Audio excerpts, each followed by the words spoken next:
Follow किया जाएगा और इस तरह का हो सकता है बदलाव आगे भी हो सकते हैं। कांग्रेस और सपा में लगभग गठबंधन तय हो गया। आज शाम को प्रेस वार्ता भी शायद हो सकती है।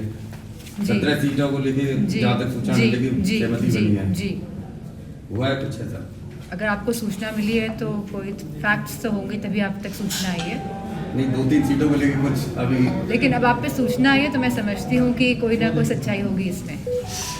धर्मेंद्र जी पहले वहाँ से थे, बताइए उसे, अब उनको क्या लग रहा है, कहाँ उनको दे जा सकते? आने वाले समय में जिस तरह आप देख रहे हैं रोज लिस्ट निकल रही है हर हफ्ते में, तो आपको पता चल जाएगा कि धर्मेंद्र जी अगर लड़ेंगे तो कहाँ से लड़ेंगे। सांसद जी लगातार लिस्ट जारी की जा रही है। सांसद तेज प्रताप जी लगातार का नहीं, नाम, खाली 3 लिस्ट आई है। 3 लिस्ट आई है। हाँ तेज जी। प्रताप यादव जी का उसमें नाम नहीं निकल के आया। क्या मैं समझ समझती हूँ राष्ट्रीय नेतृत्व तय करेगा कि कौन कहाँ से चुनाव लड़ेगा।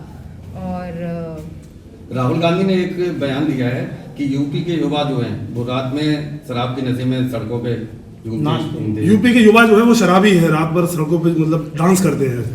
मैंने इस तरह का बयान नहीं सुना है, पर मुझे ये पता है कि यूपी का जो युवा है वो बेरोज़गार घूम रहा है, उसके पास काम नहीं है, वो हताश हैं, उसकी आशाएं धीरे धीरे कम होती जा रही हैं क्योंकि सरकार नौकरी नहीं दे पा रही है। अगर नौकरी आती भी है पुलिस में, आपने देखा होगा किस तरह पुलिस की नौकरी में भी अब जांच का विषय बन गया है क्योंकि पेपर लीक होने का भी सवाल उठ रहे हैं।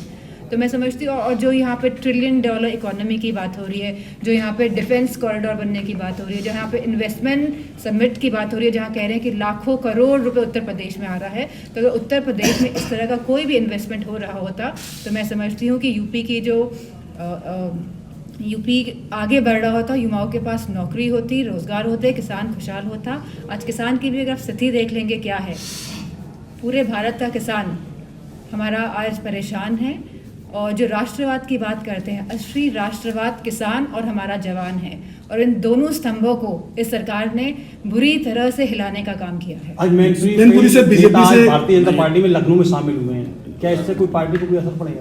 मैं नहीं समझती हूँ क्योंकि शुरू से ही समाजवादी पार्टी के राष्ट्रीय अध्यक्ष जी का जो मूल जो फाउंडेशन थी वो थी पीडीए, और मुझे खुशी है कि आज अलायंस होने जा रहा है और आप देखेंगे कि कितनी मजबूती के साथ ये अलायंस भाजपा का सामना करेगा क्योंकि भाजपा हर फ्रंट में फेल नजर आ रही है।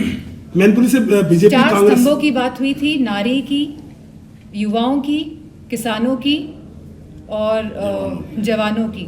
तो मैं समझती हूँ कोई भी खुश नहीं है, और स्पेशली जो ये अग्निवीर योजना लेके आए हैं, जहाँ हमारा गांव के किसान के बच्चे फौज में जाते थे, जहाँ अर्थव्यवस्था सही होती थी हमारे गांव की, तो उस सब को बर्बाद करने का काम अगर किसी ने किया है तो 10 साल की केंद्र की सरकार और लगभग 7 साल की उत्तर प्रदेश की सरकार ने किया है। केशव प्रसाद जी का नाम आ रहा है बीजेपी से, मैनपुरी से केशव प्रसाद जी का जो है नाम बताया जा रहा है लोकसभा चुनाव लड़ने के लिए। मुझे नहीं पता है। और सांसद जी किसान लगातार कांग्रेस ने पोस्टर जारी किया है जिसमें राहुल गांधी को श्री कृष्ण दिखाया गया और अजय राय को।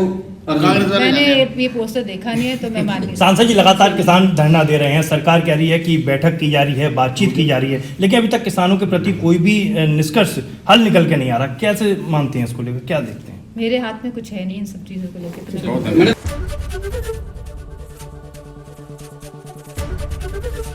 एबीपी गंगा, खबर आपकी, जुबान आपकी।